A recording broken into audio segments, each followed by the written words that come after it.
일본의 에도 시대. 누군가는 무사가 되어 충성을 맹세했고 누군가는 거리를 떠돌며 자신의 이름을 증명해야 했습니다. 전란이 끝난 세상에서 모두가 안정적인 지위를 보장받을 수는 없었으며 많은 이들이 쓸모없는 칼잡이가 되어 낭인이 되었지요.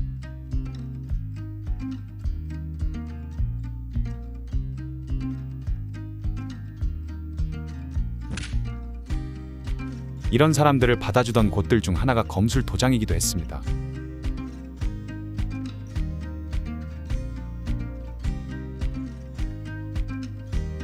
길을 떠도는 낭인들에게 이곳은 마지막 희망이자 새로운 삶을 위한 관문이기도 하였지요. 어떤 사람은 검술을 갈고 닦아 사범이 되었고 어떤 사람은 스승의 눈에 들어 추천을 받고 취업할 기회를 얻기도 하였습니다. 결국 좁은 취업 관문을 뚫기 위한 운명을 가르는 또 다른 싸움은 이 검술 도장에서 시작이 되었다고 볼 수가 있습니다.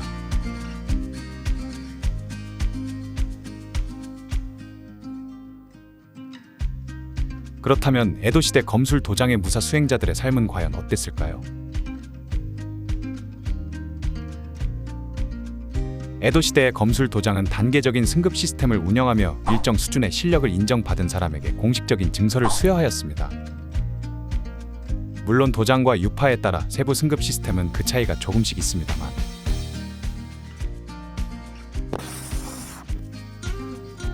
보통은 입문과 목록, 면허, 그리고 면허 개전의 승급 체계가 기본적인 구조입니다. 일반적으로 처음 도장에 들어가게 되면 입문이라는 형태로 정식 문화생이 됩니다.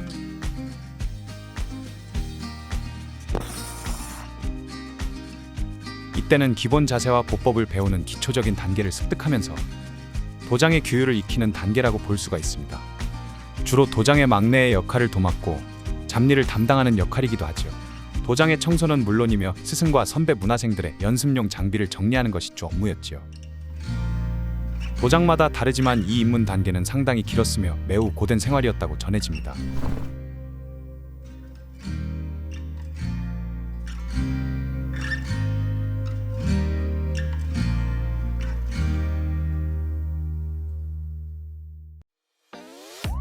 그 다음 단계는 목록에 해당이 되는데 이 시기는 일정 기간을 수련 후 기본 검술을 습득하고 도장의 주요 기술을 사용할 수 있는 수준이 되었다는 인증이 됩니다. 이때부터 초급 문화생에서 정식 검객으로 인정이 되는 단계라고 볼 수가 있죠.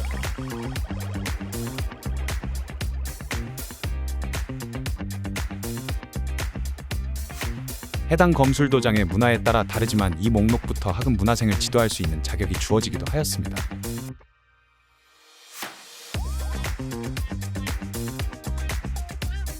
어째서 목록이라고 불리게 되었냐면 당시에는 수련자가 배운 내용과 습득한 기술을 카탈로그 형태로 정리하여 증서의 형태로 수여했기 때문이라고 전해집니다. 그러니까 쉽게 비유하자면 본인이 사용할 수 있는 스킬과 팩트리를 문서로 남긴 것이 이 목록이라고 볼 수가 있겠습니다. 물론 모든 유파가 반드시 두루마리 형태로 주지는 않았으며 도장의 사정에 따라 문서나 목판의 형태로 제공이 되는 경우도 있었습니다. 도장에 따라 이 호칭들은 여러 가지 단계로 나뉘기도 하는데 소목록이나 대목록으로 세분화하기도 하였죠. 일본의 시대극에서 흔히 볼 수 있는 도장 깨기들에 대한 이야기들이 많이 전해지는데 실제 에도 시대에서 도장 깨기들이 활약을 했는지에 대한 현대의 해석은 그 의견이 무척이나 분분합니다.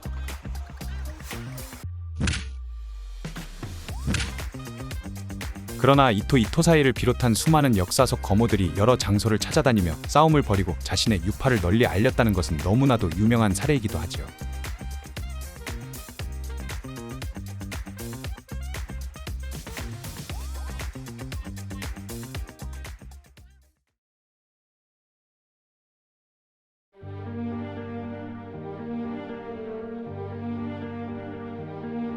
간혹 도장에서 강한 검객을 손님으로 초빙하여 식객으로 머물게 하는 경우도 있었다고 하는데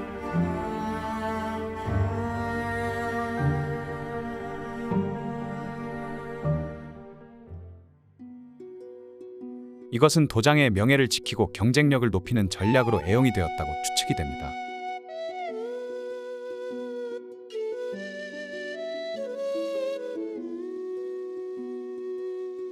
굳이 도장 깨기를 방지하는 목적이 아니더라도 유명하고 실력이 좋은 검객이 있다는 명성이 퍼지면 도장에 찾아오는 문화생들이 늘어날 테니 현명한 도장주들은 유명한 검객을 식객으로 초빙하여 도장의 권위를 높이는 방식을 활용하기도 하였지요.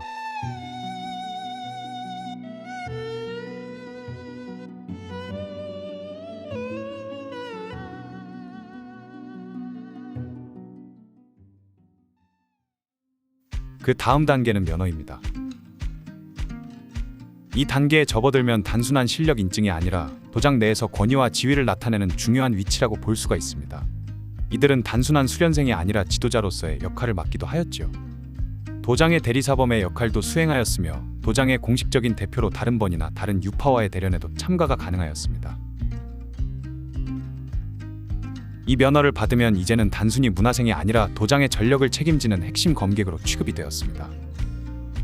또한 일부 도장에서는 이 면허를 받은 사람만이 도장에서 전해져 내려오는 필살기인 비전을 배울 수 있는 자격이 주어지기도 하였죠.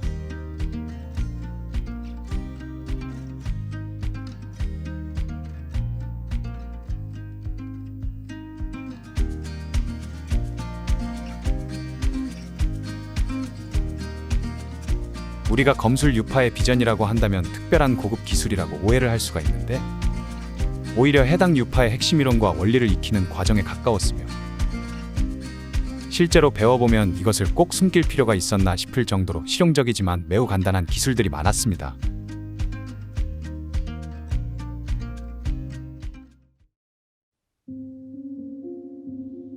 에도 시대의 검술 도장들은 생존을 위한 경쟁 속에서 끊임없이 운영이 되었습니다. 마지막 단계는 면허개전의 단계로 검술도장 내에서 최상급의 위치에 올라섰으며 해당 유파의 모든 기술을 전수받은 자라고 볼 수가 있습니다. 면허개전을 수여받게 되면 유파의 모든 기술과 비전이 기록된 두루마리가 제공이 되지요. 만약 한 도장의 핵심 기술이 유출이 되어버린다면 그 도장은 경쟁력을 잃고 문을 닫을 수도 있었죠.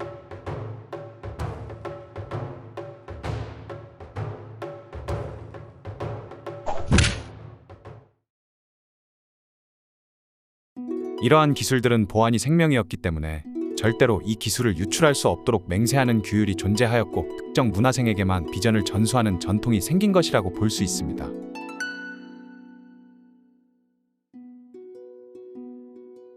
또한 면허에는 여러 가지 재미있는 부분도 존재하는데, 사실 검술 도장에서 수여하는 면허는 단순한 실력 인증이 아니라 다양한 사회적 요소와 정치적인 고려가 반영된 경우가 많았습니다.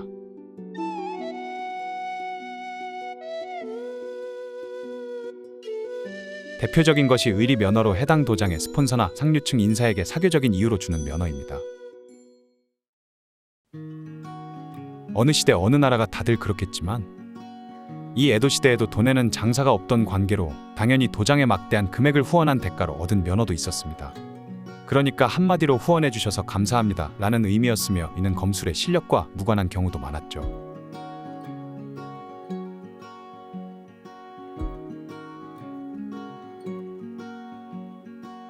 에도 시대의 검술 도장에서 면허개전을 받았다는 것은 유파의 계승자로서 책임을 지고 검술을 전파할 의무를 갖는다는 뜻이기도 하였습니다. 검술은 혼자 익힐 수 있지만 유파는 혼자서 남길 수가 없습니다. 면허개전을 받은 자는 단순한 검객이 아니라 후대를 책임질 스승이 되어야 하는 것이지요.